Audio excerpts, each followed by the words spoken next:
l'UDPS conservera le pouvoir jusqu'à la venue de Congo des Losako. Nzambe aleki bango nyonso na nguya na makasi.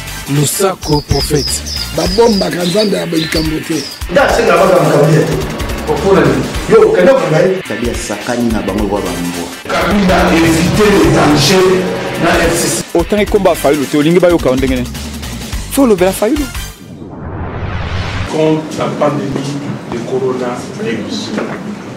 Ainsi, avant toute chose, je voudrais saluer une fois de plus le personnel soignant pour sauver des vies. Par cette même occasion, je présente mes profondes condoléances aux familles des victimes de cette terrible maladie et je souhaite un prompt rétablissement aux malades. Qu'il me soit également permis d'exprimer mes sincères remerciements au gouvernement des différents pays et aux organisations internationales pour avoir apporté au peuple congolais secours, solidarité et assistance. Nous continuons à implorer l'Éternel pour épargner davantage les vies de nos populations. Très chers amis de la presse, comme vous le savez, notre pays est au bord du chaos. C'est ainsi que j'ai souhaité vous rencontrer pour que nous échangions autour de quelques points majeurs de la vie politique nationale et essentiellement de la situation des Guinéens. Commençons d'abord par la commémoration du génocide du peuple congolais.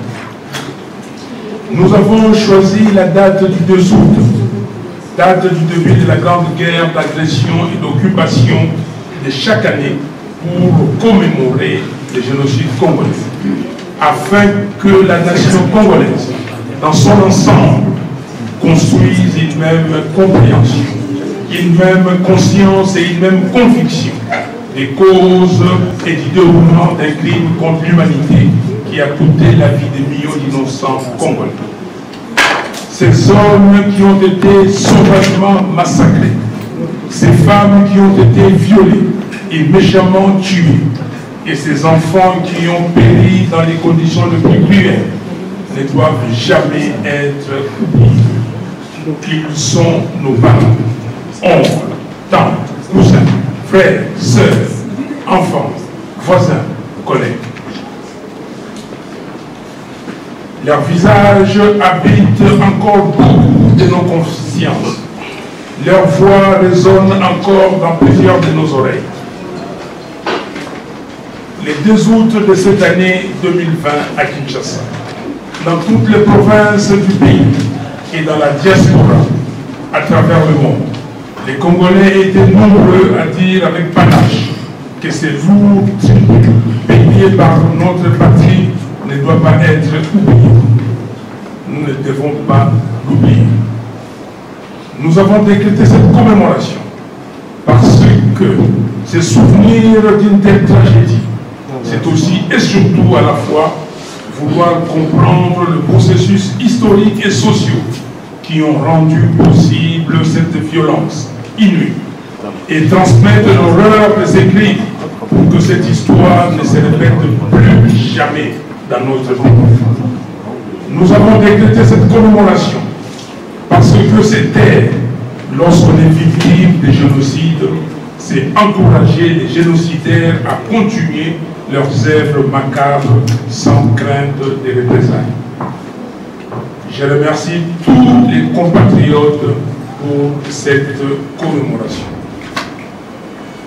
Très chers amis de la presse, pour passer le flambeau de l'histoire du génocide du peuple congolais aux générations futures, engageons-nous dès maintenant non seulement à documenter cette barbarie contre l'humanité congolaise, mais aussi à l'enseigner à nos enfants par des livres, à travers des chansons, des pièces de théâtre, des films documentaires, au travers des musées, des stèles ou des monuments dans toutes les provinces de la République. Et décidons dès aujourd'hui qu'un jour, une ville de la RDC appellera les mémorials du génocide du peuple congolais. C'est ici le moment de vous inviter à avoir une pensée pieuse pour tous nos martyrs en observant une minute de silence en leur mémoire.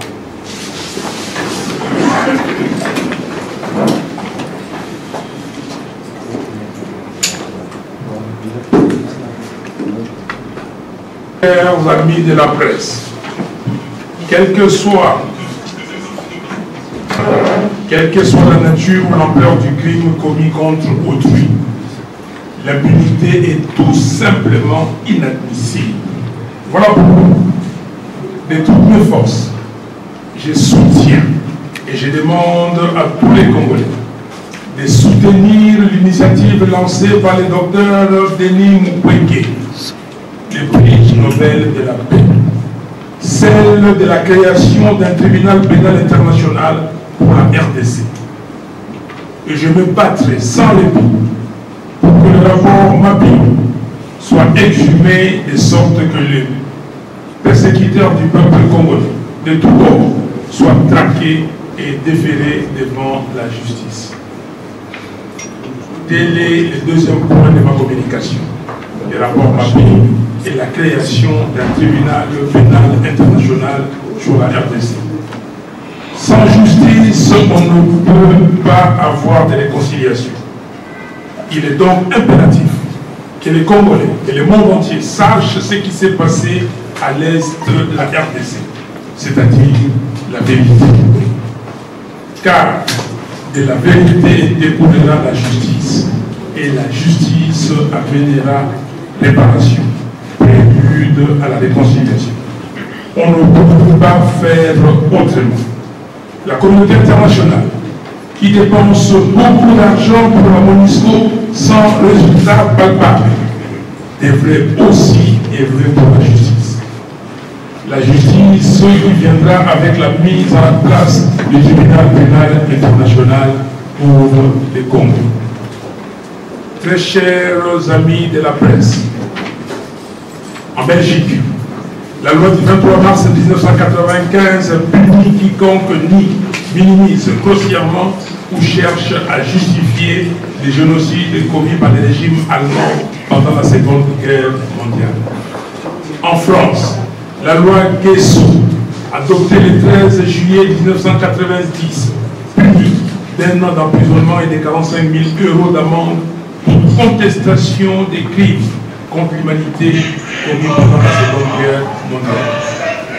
En cela, législateurs belges et français ont suivi l'exemple de bien d'autres États du monde, où les outrages à la mémoire que sont les révisionnismes et les négationnismes sont condamnés et réprimés par des lois. Dans notre pays, l'ambassadeur du Rwanda en RDC réside confortablement à Kinshasa, après avoir tenu des propos niant et minimisant de façon caricaturale et téméraire les martyrs du peuple congolais à Kassika en 1998. Je salue le courage des différents mouvements citoyens, dont les braves jeunes de la Lucha, des Filimbi et autres, qui ont, en dépit du refus de l'autorité urbaine, organisé des vigoureuses manifestations pour exiger l'expulsion du représentant de Kigali à Kinshasa. Cette situation est révélatrice d'une faiblesse dont la source est, sans doute, le manque de légitimité des institutions de la République et de leurs animateurs. En effet, ces institutions et leurs animateurs, ne procédant pas du peuple, sont manifestement au service de ceux qui les ont portés. Parlons maintenant des Minembwe. L'installation tapageuse des Minembwe en commune rurale doit être comprise comme une tentative d'officialisation de la matérialisation de l'occupation de notre pays et donc le début du processus de sa balkanisation physique. Ce n'est pas un hasard que cet acte se passe maintenant.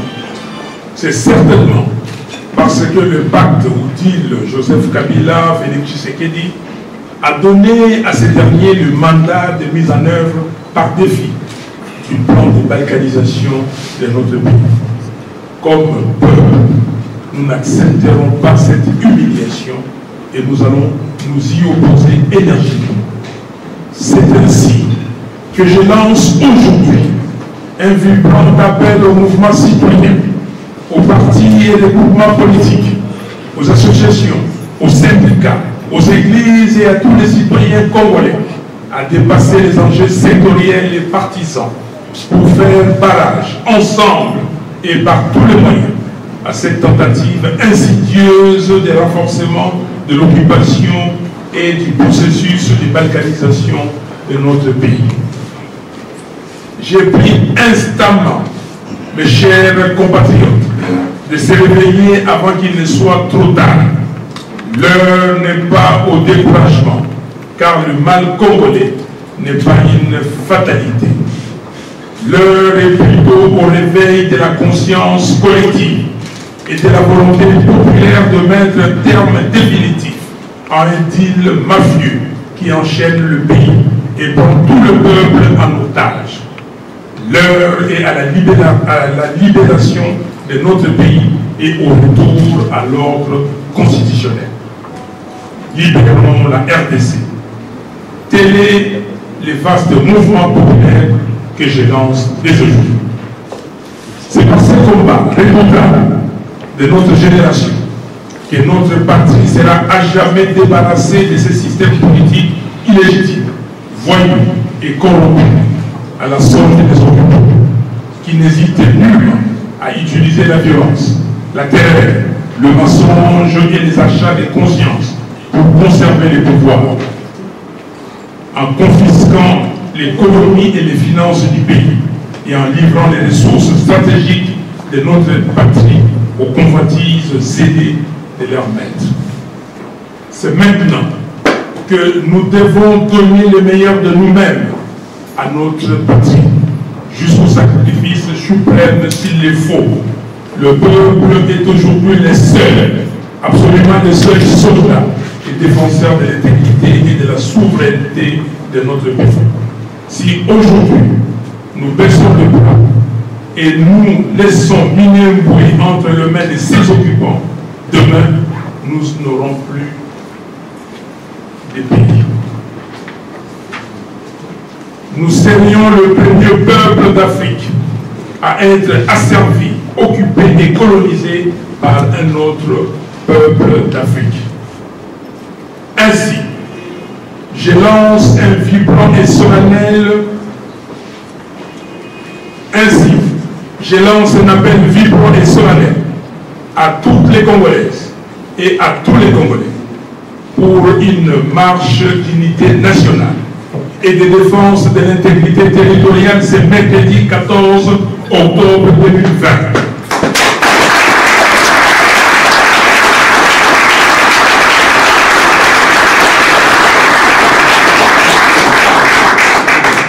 Je lance un appel vibrant et solennel à toutes les Congolaises et à tous les Congolais pour une marche d'unité nationale et de défense de l'intégrité territoriale. C'est mercredi 14 octobre 2020, principalement à Kinshasa et à Uvira, ainsi que dans d'autres villes de la République. Très chers amis de la presse, je m'aimerais pour conclure m'adresser aux fanatiques en leur disant ceci. Les actes négatifs des hommes et des femmes politiques resteront, et ce sont vos enfants qui en subiront les conséquences. Vos petits-enfants.